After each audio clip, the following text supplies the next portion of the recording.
कुरान मजीद में कुछ ऐसी हस्तियों का जिक्र है जिनके बारे में तफसीलात तो कम है, लेकिन उनका मकाम बहुत बुलंद है।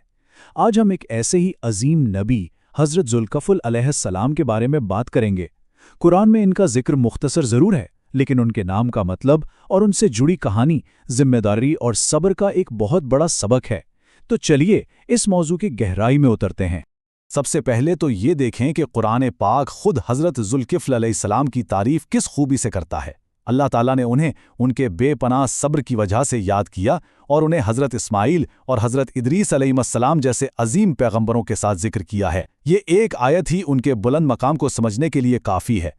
तो यहाँ सवाल ये पैदा होता है कि आखिर वो कौन थे और इनका ये ख़ास नाम ज़ुल्कफ़ल, इसका असल मतलब क्या है जो उन्हें दूसरे अंबिया से मुमताज़ करता है।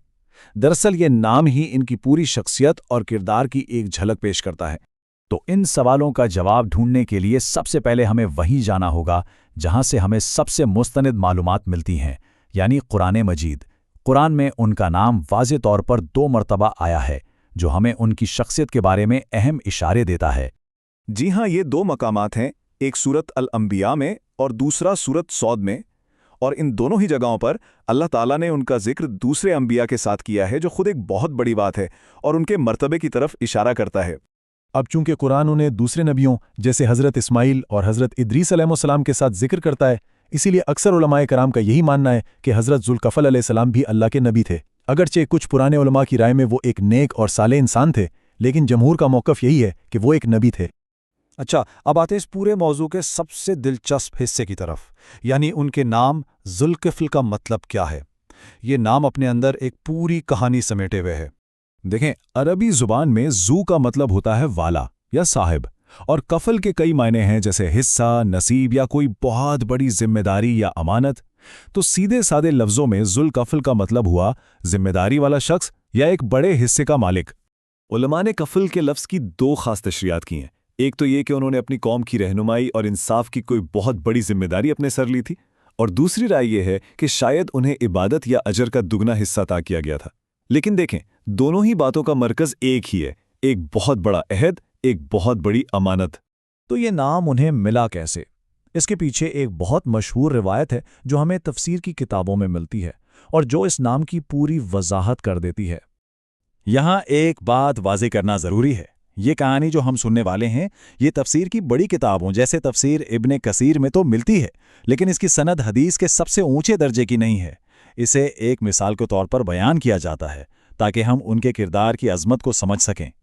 कहानी कुछ यूं है कि बनी इसराइल में एक बादशाह थे जो काफ़ी बूढ़े हो चुके थे और अपना जानशीन ढूंढ रहे थे।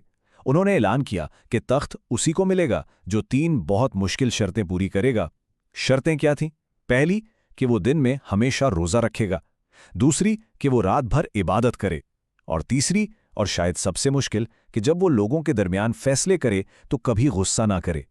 मजमे में से एक नौजवान खड़ा हुआ और उसने इस अजीम जिम्मेदारी को कबूल कर लिया। इस शख्स ने अपने इस मुश्किल अहद को ऐसी साबित कदमी से निभाया कि तारीख ने इसे ज़ुल्कफ़ल यानी जिम्मेदारी निभाने वाला के नाम से याद रखा। तो ये तो थी कहानी, लेकिन इससे हमें आज क्या सबक मिलता है? उनकी ज़िंदगी से हम क्या सीख सकते हैं जो आज भी हमारी रहनुमाई कर सकता है? सोचने की बात है, कुरान में इनका नाम सिर्फ 2 बार आया है। ये खुद में एक बहुत गहरा सबक है कि अल्लाह के यहाँ मकबूलियत का मयार शोहरत नहीं बल्कि किरदार की मजबूती और जिम्मेदारी का एहसास है। उनकी ज़िंदगी से हमें बहुत कुछ सीखने को मिलता है। पहली बात तो ये कि लीडरशिप या क़यादत सिर्फ एक ओहदा नहीं बल्कि एक बहुत बड़ी अमानत है। दूसरी बात, सच्चा इंसाफ करने के लिए सब्र और खुद पर काबू रखना कितना ज़रूरी है। और सबसे बढ़कर ये कि जब कोई अपनी जिम्मेदारियां पूरी करता है तो अल्लाह उसका दर्जा बुलंद कर देता है, चाहे दुनिया की नज़रों में वो शख्स मशहूर हो या ना हो। ये उसूल आज हर लीडर, हर बिजनेसमैन और ख़ानदान के हर सरबराह के लिए एक मिसाल हैं। तो आखिर में ये सारी बात हमें एक सवाल पर लाकर खड़ा कर देती है। वो कौन सी कुफल, वो कौन सी जिम्मेदारी या अमानत है जो हमें सौंपी गई है हमारे काम में, हमारे घर में, हमारे मुआशरे में? और क्या हम इसे हज़रत ज़ुल्कफ़ल अलैहिस्सलाम की तरह निभाने की कोशिश कर रहे हैं?